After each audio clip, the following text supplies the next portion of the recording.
আৰু আমি উঠিলোঁ এতিয়া 3:30 বাজিছে আৰু 4টা বজাত ইয়াৰ পৰা ওলাম, কিন্তু যাব দিয়ে নিদিয়ে আগত এতিয়াও কনফাৰ্ম নহয়। যদিহে যাব নিদিয়ে আমি আকৌ ৰিটাৰ্ণ হ'ব লাগিব। এই মোৰ পিছফালে দেখিছেনে গাড়ী, এইবিলাক চব কেদাৰনাথ বদ্ৰীনাথ ধামলৈকে গৈ আছে। কোনো গেৰাণ্টি নাই যে খুলিবও পাৰে নুখুলিবও পাৰে। এতিয়া যিহেতু বৰষুণটো মানে কমা নাই, হৈয়ে আছে, গতিকে দেখা যাওক শিৱজীয়ে কি কৰে, নিয়ে বা নিনিয়ে। আৰু যদিও নিনিয়ে সেয়াও দেখাম, যদি নিয়ে সেয়াও দেখাম। গতিকে ভিডিঅ'টো চাই থাকিব আগলৈকে।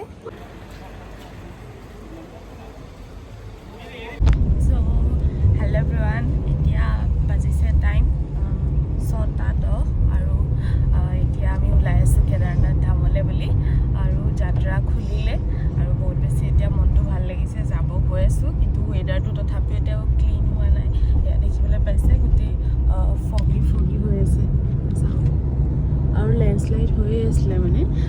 সেইটো কাৰণে আমি 4:30 আহিও আকৌ ৰিটাৰ্ণ হ'ব লগা হ'ল। কিন্তু এতিয়া আকৌ খুলি দিছে। দেখা যাওক, গৈ থাকোঁ, যাত্ৰাত কি হয় কি নহয় আপোনালোকক সকলোবোৰ দেখাই দিম। এখন কি দলং বুলি কয়? এখন গংগা বহি আহিছে ন? গংগা হয় নাই? গংগা বহি আহিছে।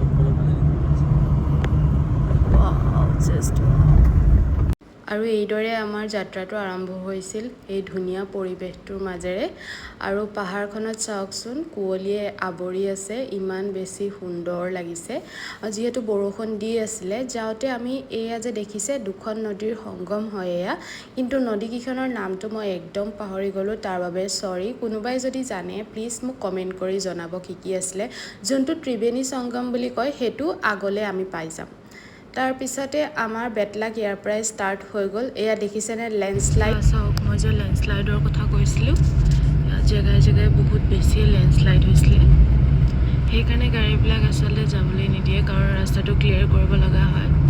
আৰু এতিয়াও ৱেডাৰটো চাওক, একোৱেই দেখা পোৱা নাই, কিমান বেছি ফগি হৈ আছে।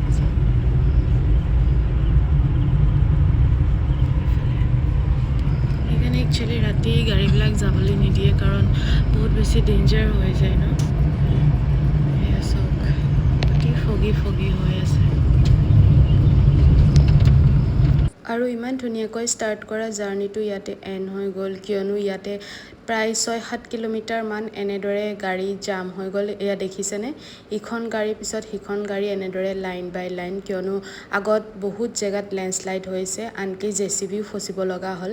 সেইকাৰণে আৰু কেতিয়া জামটো খোল খাব একো চিয়ৰিটি নাই, হয়তো এদিন, হয়তো 2 দিন বা 3 দিনো লাগি যাব পাৰে। গতিকে আমি ভাবিলোঁ ঘূৰি যোৱাই বেটাৰ হ'ব, কিয়নো আগত যদি আমি আৰু গ'লোহেঁতেন তেতিয়াও বহুত বেয়া ধৰণে ফচিলোহেঁতেন, য'ৰ পৰা আমি ৰিটাৰ্ণো হ'ব নোৱাৰিলোহেঁতেন।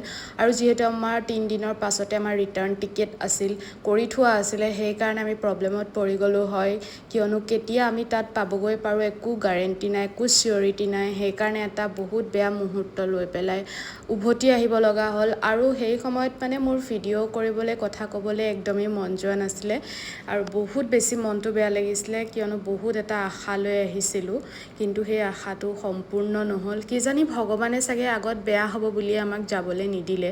তেওঁৰ ওচৰলৈ আকৌ আহিম, আৰু এইবাৰ একেবাৰে 4 ধাম কমপ্লিট কৰাকৈহে আহিম।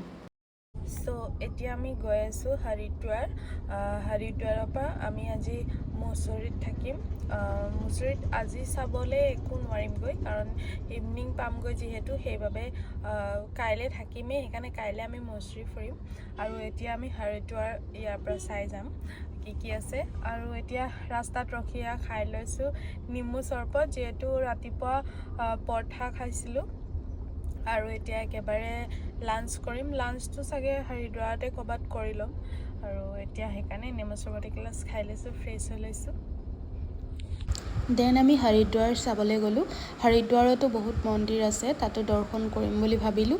তাৰপিছত আমি মছুৰী যাম। যিহেতু ট্ৰিপত আহিছোঁ যেতিয়া, মন চনটো বেয়া কৰি লাভ নহয়, দুটাই ইটোৱে সিটোক বুজালোঁ। গতিকে নেক্সট টাইম ভালদৰে ৰিচাৰ্চ কৰি আৰু কোনটো সময়ত আহিব পাৰি সেইটো ভালদৰে জানি বুজিয়ে আহিম। আৰু আপোনালোকেও যদি নেক্সট ট্ৰিপ কিবা প্লেন কৰি আছে, ভালকৈ আপোনালোকে ৰিচাৰ্চ কৰি ল'ব, ৱেডাৰ কেনেকুৱা হৈ আছে, তাত কি কথা, সকলোবোৰ জানি শুনিহে আহিব। আমাৰ যিহেতু এইটো বহুত এটা ডাঙৰ ফুল হৈ গ'ল। আৰু এয়া আমি পাই গ'লোগৈ হৰকিপুৰী গেট। ইয়াতে গংগা স্নান আপোনালোকে কৰিব পাৰিব আৰু মা মনসা দেৱী আৰু চণ্ডী দেৱীৰ দৰ্শনো কৰিব পাৰিব, কিন্তু তাৰ কাৰণে আপোনালোকে বহুত ওপৰলৈ উঠি যাব লাগিব, যোনটো আমি নোৱাৰিলোঁ কৰিব, কাৰণ বহুত ওপৰত আছিলে, যিহেতু ৰ'পৱে যোনটো সেৱা আছিলে সেয়াও বন্ধ হৈ আছিলে ৱেডাৰৰ কাৰণে, সেইকাৰণে সেয়াও চোৱাটো পচিবল নহ'লে। গতিকে আমি গংগা মা দৰ্শন কৰিয়ে আৰু তাতে এখন মাৰ্কেট বহে, যেনেকৈ ঋষিকেশত যে মাৰ্কেটখন মই দেখাইছিলোঁ তেনেদৰে ইয়াতো এখন ডাঙৰ মাৰ্কেট বহে। আৰু গধূলি 6টা বজাৰ পৰা এক সমূহীয়া আৰতি হয়, বহুত ডাঙৰ আৰতি, কিন্তু আমি এতিয়ালৈকে থাকিব নোৱাৰিম, যিহেতু সন্ধিয়া হোৱাৰ আগে আগে আমি মছুৰী পাবগৈ লাগিব। আৰু এইবিলাক দেখিছেনে, এইবোৰ চাইডে চাইডে কিবা কিবি কস্তুৰী বুলি কয় আৰু ড্ৰাগছ বিকি আছিলে, আমি তাৰ পৰা কিবা কিবি আনিলোঁ, কিন্তু ইয়াতে বহুত ফ্ৰড হয় দেই। আপোনালোকে যদি শ্বপিং কৰিম বুলি ভাবিছে একদম সাৱধান হ'ব, ইয়াতে বহুত ফ্ৰড হয়, কিন্তু বহুত ইউনিক বস্তুও পাব। আৰু এইফালে দেখিছে ঘাটত মানুহবিলাক এনেকৈ স্নান কৰি আছে, কিছুমানে মুণ্ডন কৰাব আহিছে, কিছুমানে পিণ্ড দিব আহিছে, আৰু পূজাৰীও ইয়াতে এভেইলেবল থাকে, গতিকে তাৰো কোনো টেনশ্যন ল'ব লগা নাই। আৰু এই মানুহজনে দেখিছেনে, মানে তলত যে কইনছ পইচাবোৰ পৰি থাকে, মানে সেইবিলাক বুটলি আছিলে। লাঠি লৈছে নাই? লাঠি লৈছে নাই?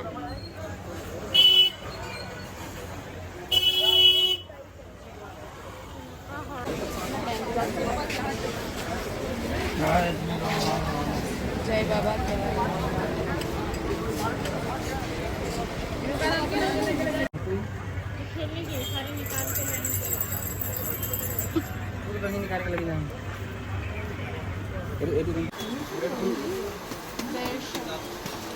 কোনখন এইখন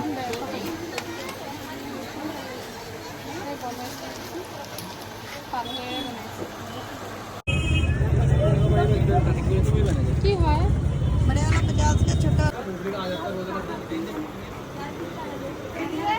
বান্ধি যোৱা নাই জানো, বান্ধি যোৱা নাই কেনেকৈ নিজে নিজে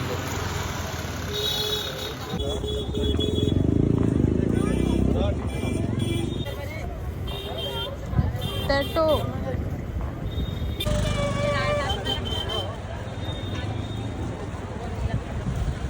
চ' আপোনালোকে যদি হৰিদ্বাৰ প্লেন কৰিছে দেন ৱেডাৰটো চাই আহিব, কাৰণ ৱেডাৰটো যেতিয়া ভাল থাকে তেতিয়াহে ৰ'পৱে'সমূহ ষ্টাৰ্ট হয়, আৰু ৰ'পৱে'ত গ'লেহে আপোনালোকে সকলোবোৰ মন্দিৰ ধুনীয়াকৈ দৰ্শন কৰি ল'ব পাৰিব।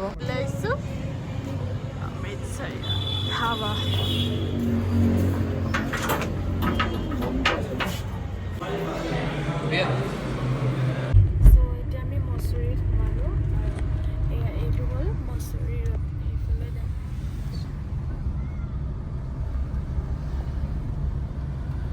আমাৰ শ্বিলং ये अभी है शिव मंदिर শিৱ মন্দিৰ। जाना है अंदर চ' এতিয়া আহিছোঁ আমি সন্ধিয়াকৈ চাহ খাবলৈ, আৰু সেইখন হ'ল পুৰা দেহৰাদুন চিটি, ইয়াৰ পৰা মানে পুৰা ভিউটো দেখা পায় দেহৰাদুনৰ, আৰু পলিটো চাওক কিমান বেছি ভাল লাগিছে। এতিয়া অলপমান ফগি হৈ আছে, কুঁৱলী কুঁৱলী হৈ আছে যে, সেইকাৰণে ভালকৈ ধৰিব পৰা নাই, ভিতৰত বেছি हेलो আৰু মছুৰীটো বহুত কিবা কিবি এক্টিভিটি কৰিব পাৰিব আপোনালোকে যদি আহে, আৰু ঋষিকেশততো কৰিব পাৰিবই, সেইটো সকলোৱে জানেই, কিন্তু আমি একো নকৰিলোঁ, কাৰণ বহুত বেছি মোৰ ভয় লাগে, যিখিনি আছিলে মানে মোৰ মানে সাহস নহ'লে, আৰু এওঁ কৰিম বুলি নক'লে। আৰু দেখিছেনে আহোঁতে এয়া ৰাস্তাই ৰাস্তাই জলপ্ৰপাত পায়ে যাব, জেগাটো খুব বেছি ধুনীয়া, কিন্তু ৱেডাৰৰ কথাটোহে ক'ব নোৱাৰি, যিহেতু পাহাৰীয়া জেগা, কেতিয়া বৰষুণ দিয়ে কেতিয়া ৰ'দ দিয়ে একো ধৰিবই নোৱাৰি, আৰু লগতে লেণ্ডশ্লাইডৰ টেনশ্যনটোতো আছেই, গতিকে আমি খুব খৰখেদাকৈয়ে গৈছিলোঁ, কাৰণ সন্ধিয়া হোৱাৰ আগে আগে আমি পাবগৈ লাগিব।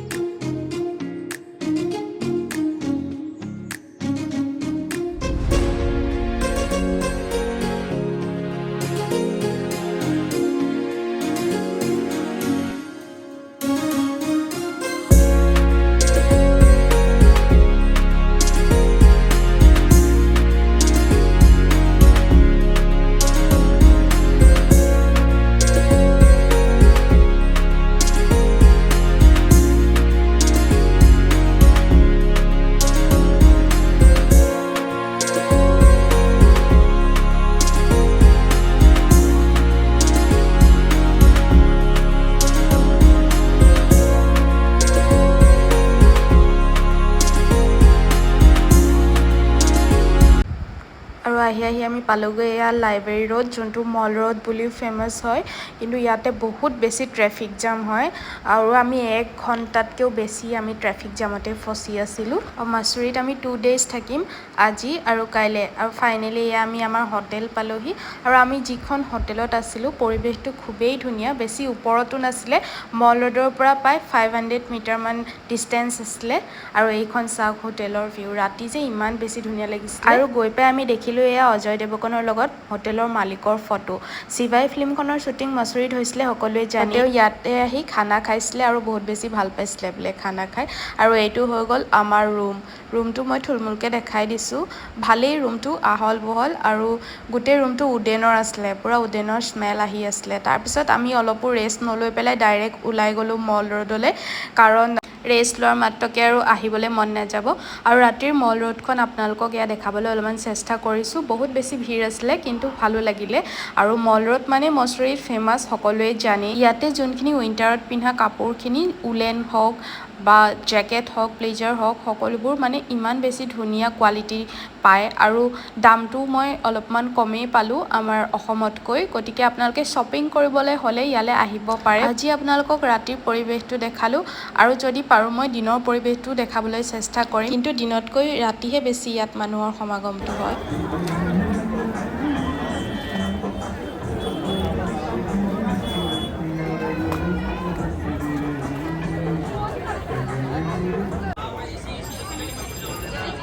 क्या रेंज है तुम्हारा?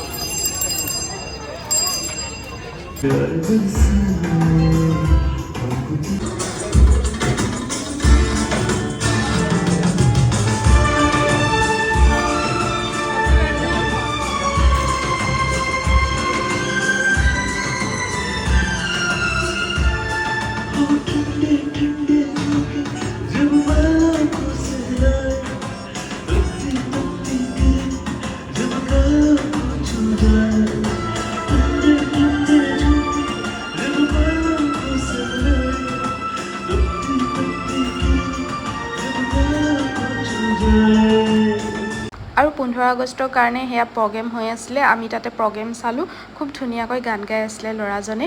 আৰু এয়া ৰাতিৰ মছুৰী চাওকচোন, কিমান বেছি ধুনীয়া লাগিছে। ওপৰৰ পৰা একদম যেন লাইটিং কৰি থৈছে এনেকুৱা লাগিছে, হয়নে? বহুত বেছি ভাল লাগিলে পৰিৱেশ। ডিম খাই আছোঁ। থৈ নমক দিছে না? আৰু মই লৈছোঁ এক থালি, এখন লৈছে চিকেন থালি, আৰু এইটো মিৰ্চিটো চাওক, জলকীয়া লৈছে। ইমান ডাঙৰ জলকীয়া ফাৰ্ষ্ট টাইম দেখিছোঁ। ইয়াতহে পাইছেগৈ মছুৰীত। আই থিংক কিং চিলি। এতিয়া টেষ্ট কৰি চাওঁ খানাটো কেনেকুৱা হয়। আৰু এনেদৰে আমি বাহিৰতে খানা চানা খাই আকৌ হোটেললৈ বুলি ৰাওনা হ'লোঁ। আৰু ইয়াতে বহুত বেছি ঠাণ্ডা ৰাতি। ইয়াত দেখিছেনে জেকেট পিন্ধি আছে, মইতো জেকেটো অনা নাছিলোঁ আৰু মোৰ বহুত ঠাণ্ডা লাগিছিলে। আজিৰ ভিডিঅ'টো ইমানতে এণ্ড কৰিছোঁ। ভিডিঅ'টো নহ'লে বহুত বেছি লং হৈ যাব। আৰু কাইলৈ মছুৰীত কি কৰোঁ সকলোবোৰ দেখাই থাকিম। গতিকে ভিডিঅ'টো চাই যদি ইমানলৈকে ভাল পালে, then please like, share and subscribe to my channel. আৰু এনেকৈ ভিডিঅ'বিলাকত মৰম দি গৈ থাকিব। আপোনালোকৰ মৰম আৰু সাহস পালেহে ভিডিঅ' এটা বনাবলৈ উৎসাহ পোৱা যাব, নহয় জানো? আৰু তেতিয়ালৈকে সকলোবোৰ ভালে থাকক। আকৌ অন্য এটা ভিডিঅ'ত লগ পোৱাৰ আশাৰে। Till then take care and bye by.